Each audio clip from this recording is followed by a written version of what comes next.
Okay. All right. So, yeah, on I said Friday. You guys know what I mean. On Tuesday, we had solved this problem. We figured out where Roy had to sit to get the thing to balance, right?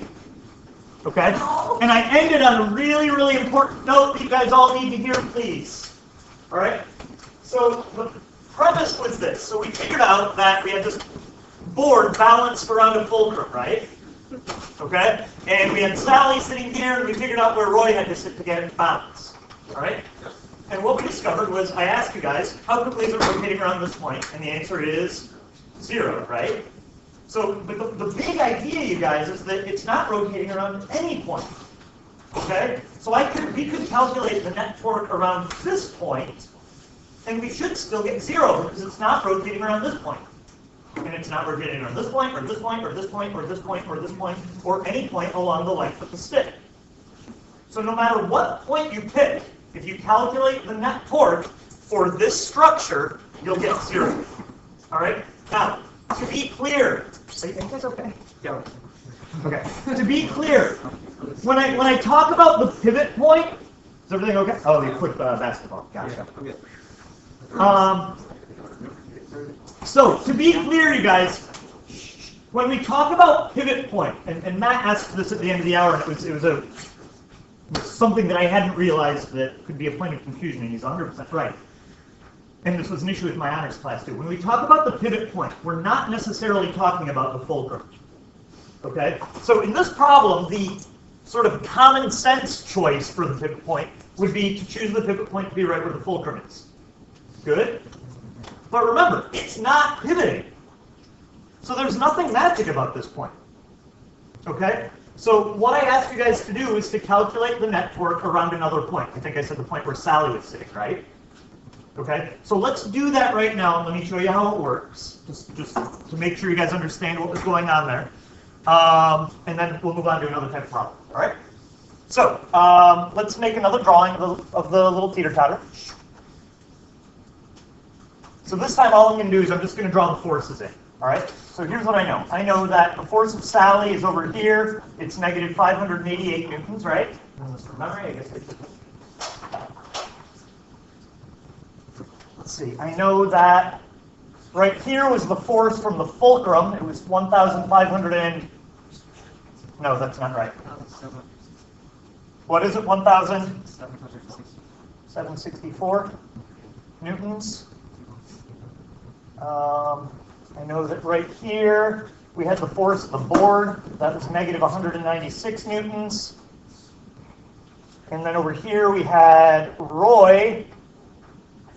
Force of Roy was negative 980 newtons, right? Now let's put in our distances. So this distance here was 1.5 meters. This distance here is 0.5 meters. And this distance here was 0.8 meters.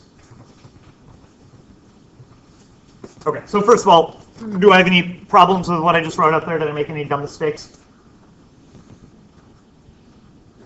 Okay, so what the question said was find the net torque around the point where Sally is sitting. So what I'm going to do is I'm going to choose this as my new pivot point. All right, and I think, did we decide to call it Q? S? Oh, S for Sally, thank you. That's right, I remember that now. Okay, so I'm going to do it down here just because I've got some space. So let's find the net torque around the point where Sally is sitting. Well, that should be the torque created by Sally, plus the torque created by the fulcrum, plus the torque created by the board itself, plus the torque created by Roy, right? Now remember, torque is force times distance. Since I've moved my pivot point, I've also changed all those distances, right?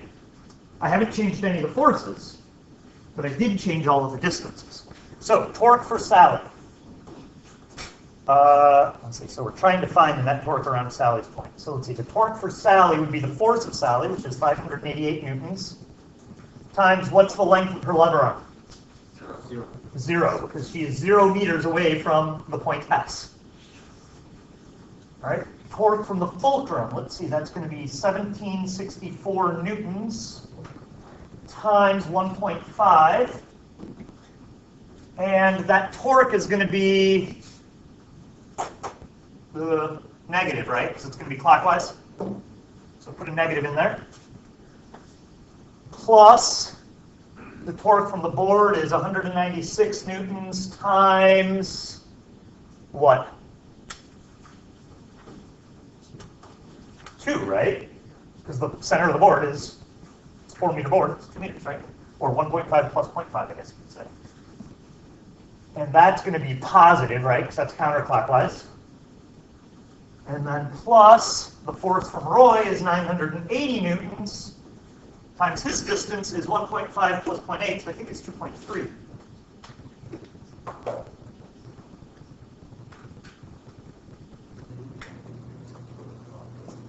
Anybody got a calculator? Gives you 0? Does it give you exactly 0?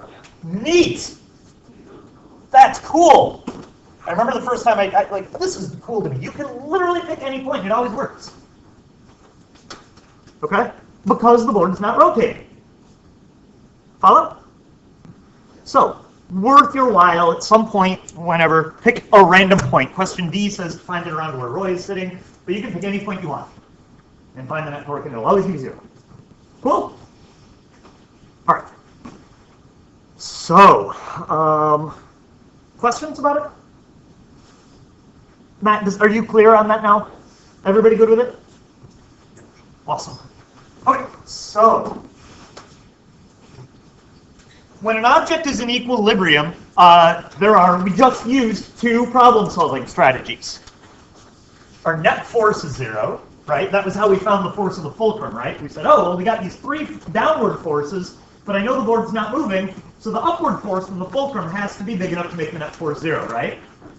So that's equation number 1. All right? Equation number 2 is that your net torque has to be 0. All right? And again, the whole point of that last example is this. Your net torque is going to be 0 around any pivot point. Okay?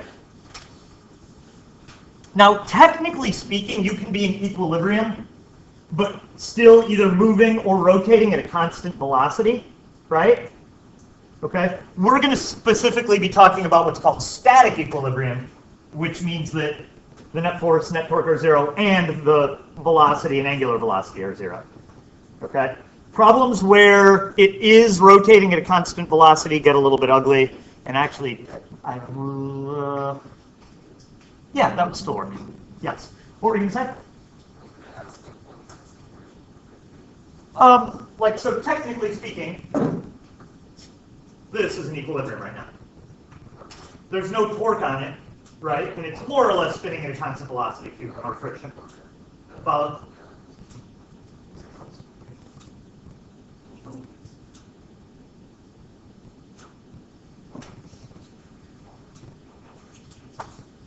Oh, I see. Blue spoke.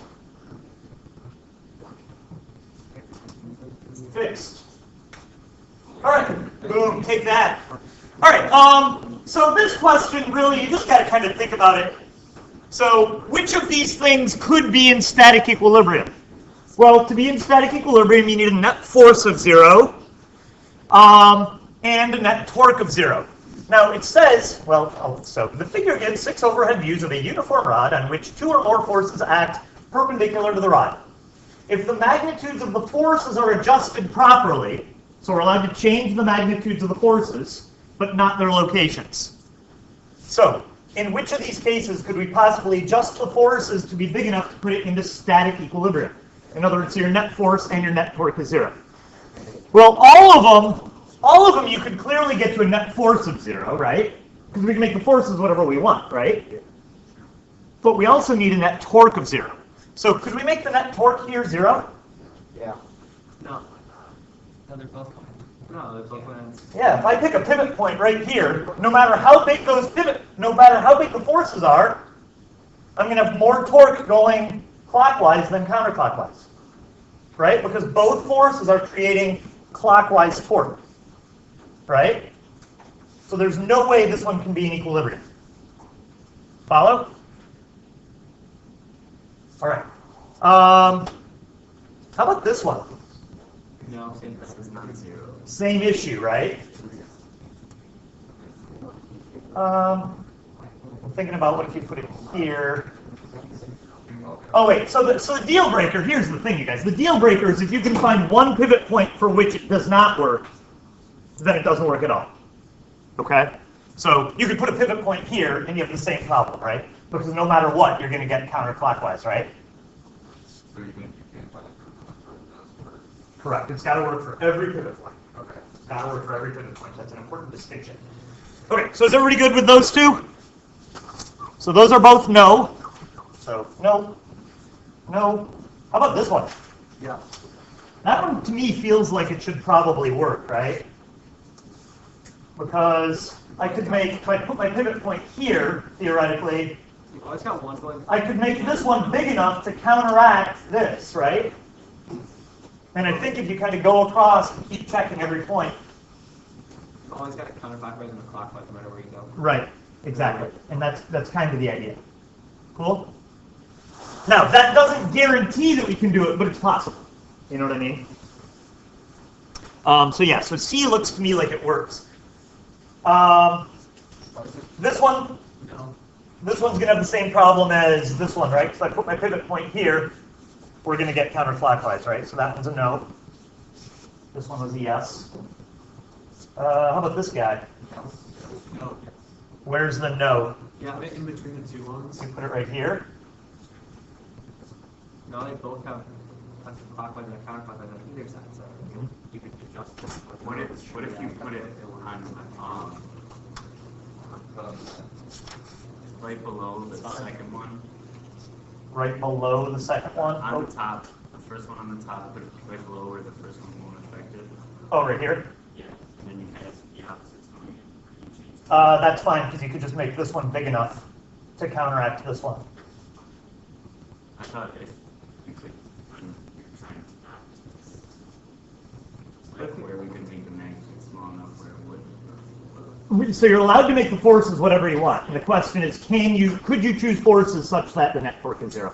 This is a weird question, but yeah, I debated not even not even putting this on here, but I think it'd be a good discussion at the very least. David, what were you going to say? You sure? Yeah, the same thing. Wait, so why is just point D? Oh, wait, no, not X. No, D is, what did we decide? D is okay. D is fine. D you could put into equilibrium.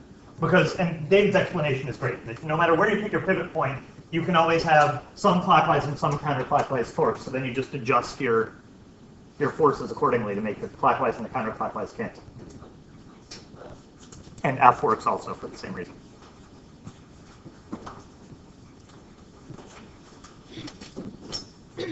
Cool, you guys? This is a really abstract problem. You guys are going to get stuff with numbers for the most part, so. All right, are we okay at least? Okay, cool.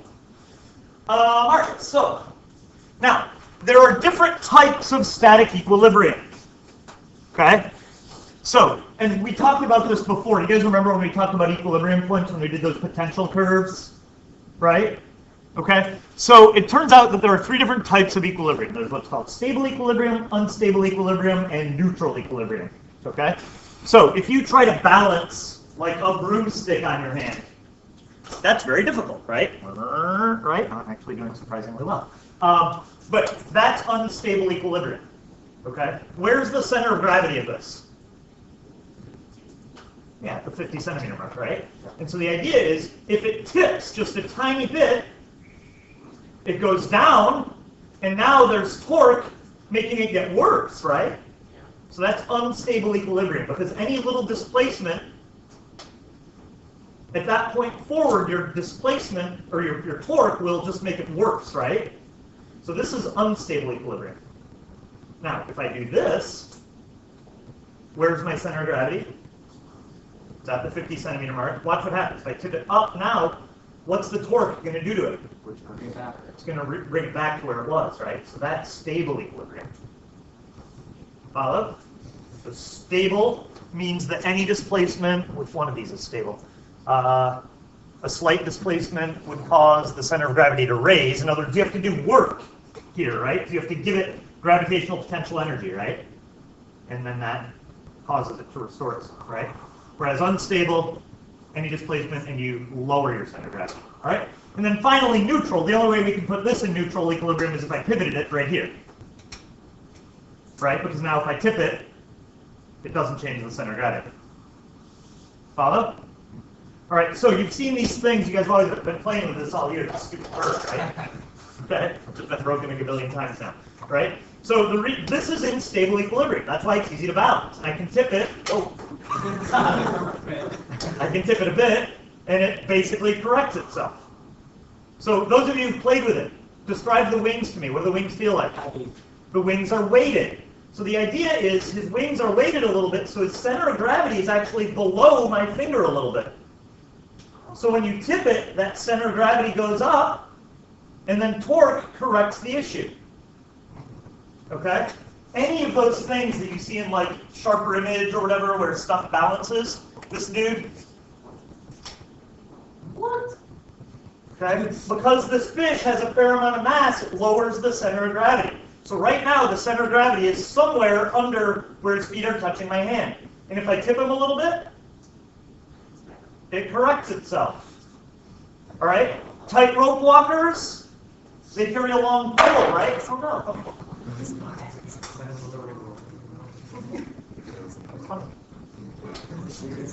So tightrope walkers, when they walk, they have the bendy pole, exactly. So the idea is here's the wire, here's the dude.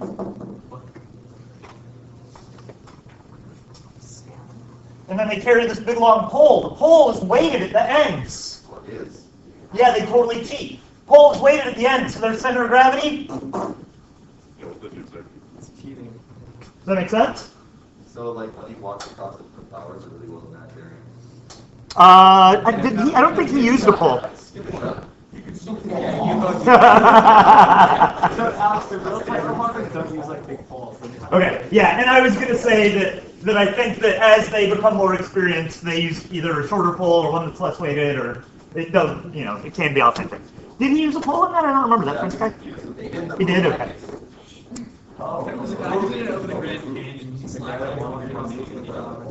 Yeah. All right, so, but does this make sense, you guys? All right.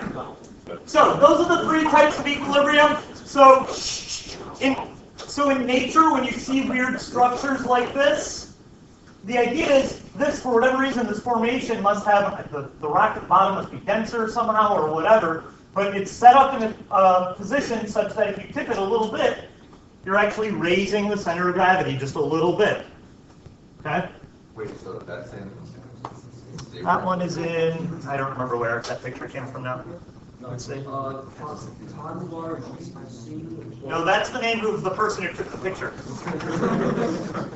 All right.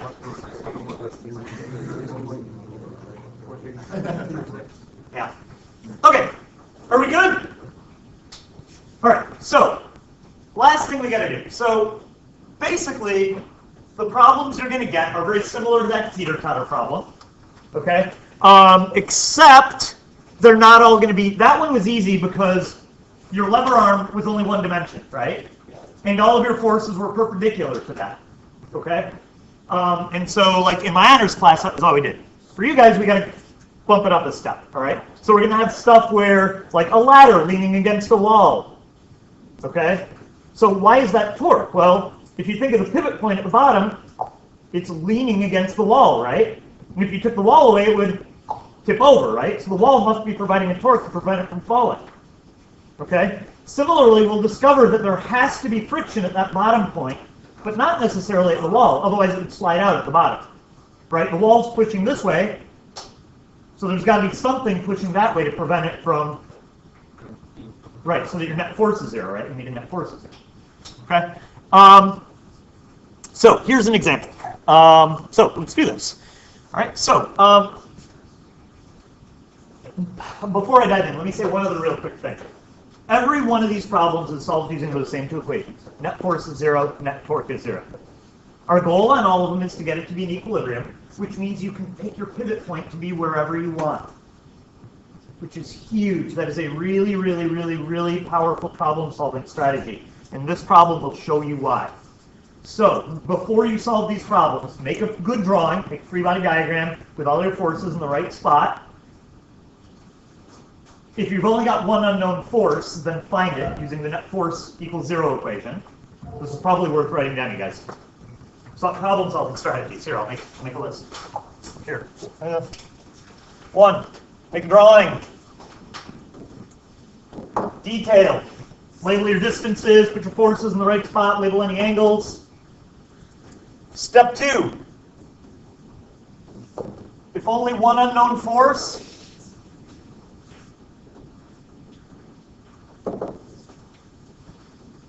use net force equals 0 to find it.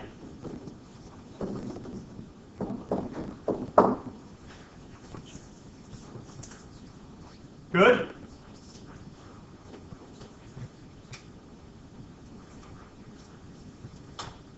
Step 3, if you have more than one unknown force,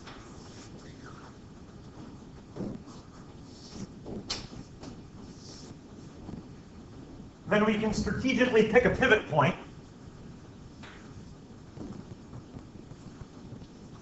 So remember, when you find net torque, it's force times distance. So if I pick my pivot point at one of my unknown forces, then what's that distance going to be? 0, and then those forces don't matter.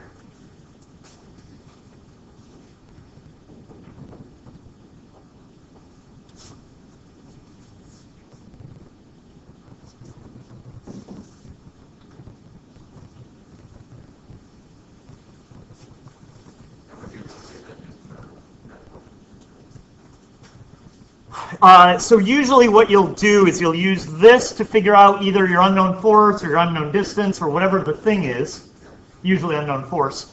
And then once you've found one of your unknown forces, then you can go back and use the net force equals 0 equation to find the missing force. Did that make sense or no? Yeah, it did, yeah. What did you say for regarding the point? Here? I said if there's greater than one unknown force, if you've got 2 or more unknown forces, remember, oh, I see what you're saying. You're going to choose your pivot point in the net torque equation. Choose a pivot point at the location of one of the unknown forces. This, you'll see. The example I'm going to do shows you exactly what I'm talking about. Exactly. Well, the torque for those forces will be 0, but there might be torques from other forces that aren't. But the one that's unknown. The torque, right. Yeah. So here, let me show you. All right, so here we go. So a 6-meter-long uniform board is propped up to form a ramp onto a platform that is 2.5 meters tall. The top of the board, which has a mass of 30 kilograms, incidentally, the red is corrections that you don't have. The top of the board extends 1 meter past the corner of the platform. If the corner of the platform is frictionless, then find the smallest coefficient of static friction on the floor, which will prevent the board from slipping. So let's see if we can draw this stupid thing. So we got a platform that's 2.5 meters tall. We got a board that's 6 meters long, but the top of the board goes past. Oh, that's an ugly looking board.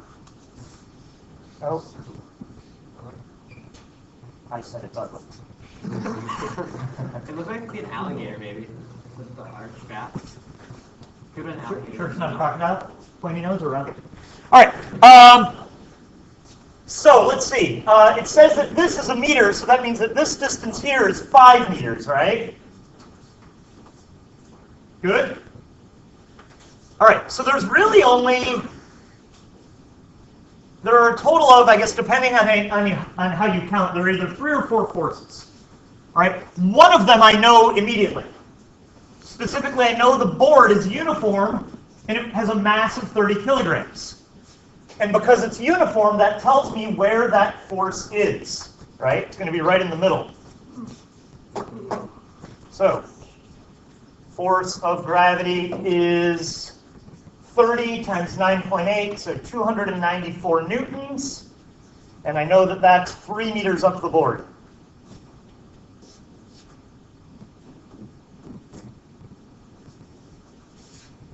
Everybody good up to there?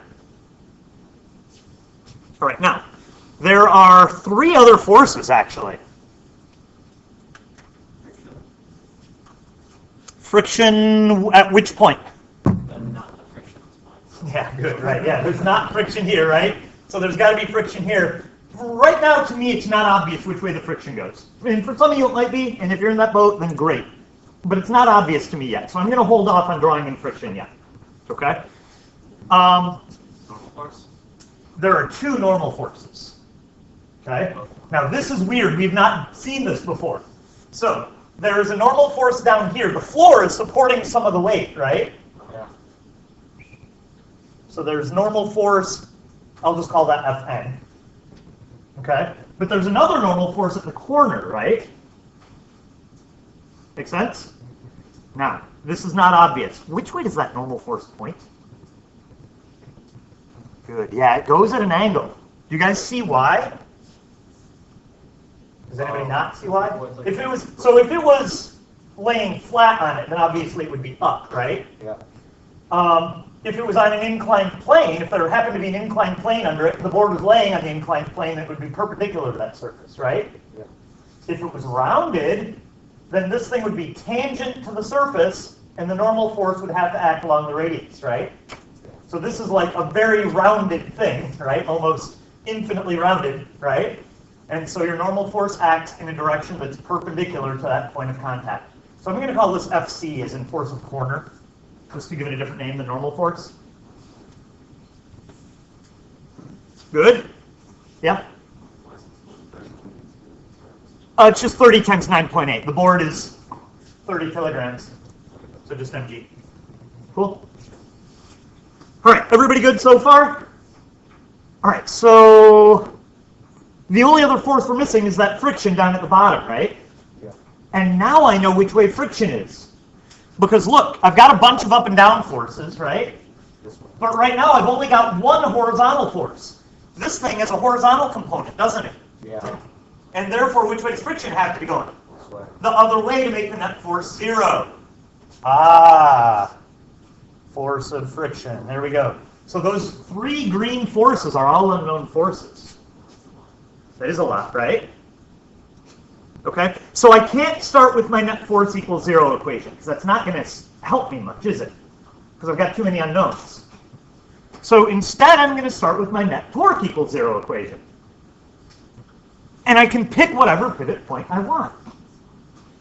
So, there are 2 good choices for pivot point. One of them works better. So you can pick your pivot point either here, or you can pick it here, right? But the problem is, if I pick my pivot point here, then gravity is going to make the bar spin counterclockwise, right? Yeah. The normal force would make it spin clockwise. Friction is counterclockwise, though, too, right? So I would have torque by both of these forces.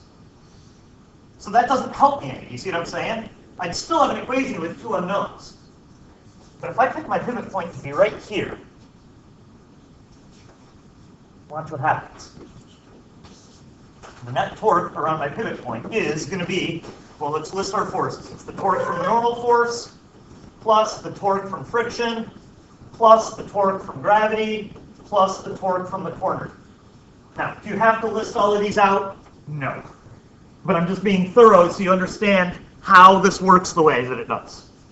That was a bad sentence, but you know what I mean. So, torque from the normal force is going to be 0. Why? Because the distance is going to be 0, right? Plus the torque from friction, oh, that's also 0, right? I can push here in any direction, and it's like pushing the hinges of a door, right? It's 0 torque. All right, plus the torque from gravity. Ugh. Why am I saying ugh? Yeah, it's at a stupid angle, isn't it? Can we just change it to the V-meter platform so it's a 3, 4, 5 triangle? No, because no, we can't. Every angle. It's 30 degrees, right? Because 2.5 is half of 5, so it's 30, 60, 90. Oh. Yeah. So there's a couple ways you can do this, you guys. You can either find this horizontal distance and then multiply by 294. You can find the perpendicular component of gravity, right? And then multiply that by 3. Or you can just do FD sine theta, where theta is, 60. which one, 30 or 60? 60. It's the angle between the lever arm and the force. So this is 30 degrees. That means that this guy up here is 60 degrees. So this is going to be my force, 294, times 3 times the sine of 60 degrees. Let me pause there for a minute so you can process. And I also got to move my stuff over because I ran out of room. Oh no! Curse you, smart board.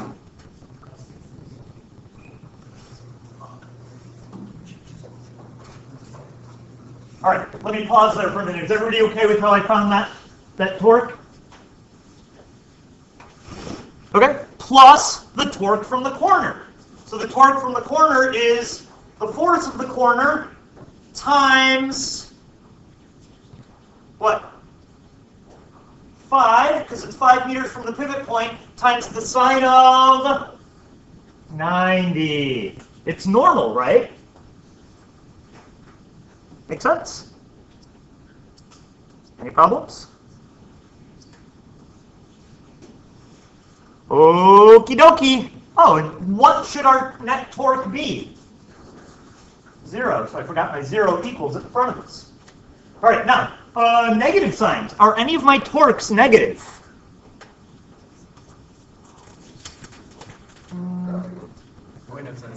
Gravity is going to be clockwise, right? So that one's the negative one. So I really ought to put a negative right here. Cool? Can you remember why you did that again? Why I put that negative in? Yeah. So my pivot point is here, right? So if gravity was the only force on the board, which way would that make the board rotate? Don't think of it as down, think of it as either clockwise or counterclockwise. But it's clockwise, right? And clockwise is negative. Good? Everybody good? Okay, so solve this mess. And it turns out that the force of the corner is written on a piece of paper that I sat down right here. 152.8, we'll call it.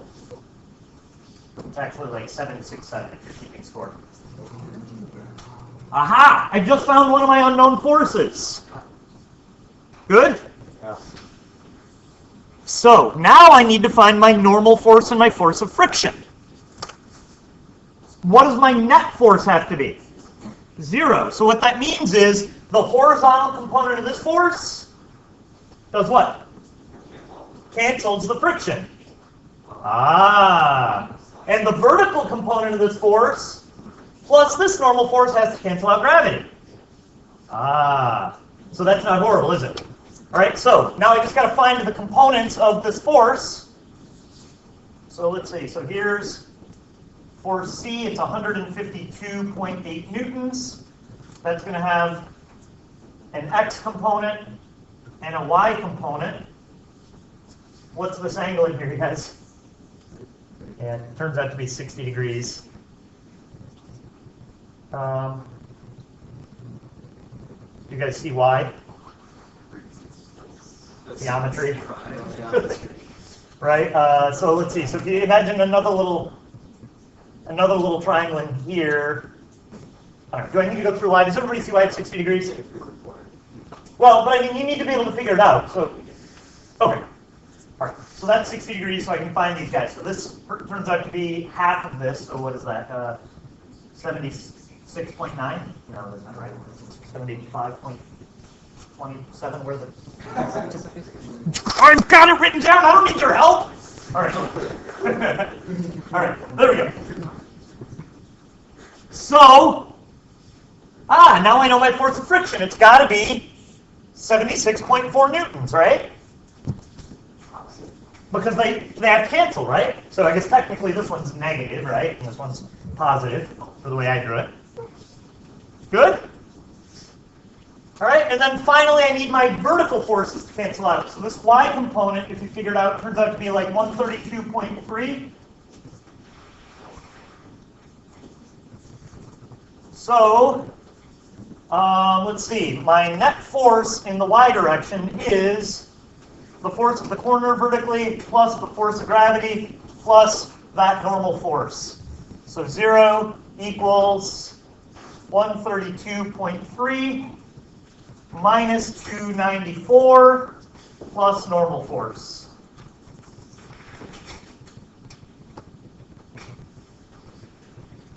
Good? And then solve for your missing normal force. And it turns out to be 161.7.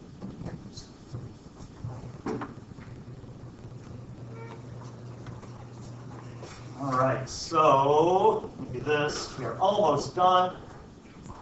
This is why I told you I thought we probably wouldn't be able to get to the test by Tuesday. Where's my highlighter? Highlighter. Highlighter. All right, so we now know our normal force. Oh, that's not a highlighter.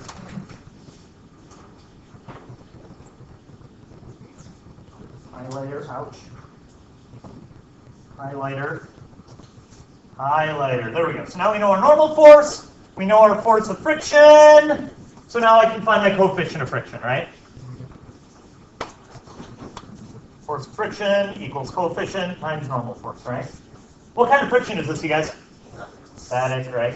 Hopefully not sliding. Yeah, good point. So 76.4 has got to be equal to our coefficient times our normal force of 161.7, and divide, and you get the answer that's on the thing.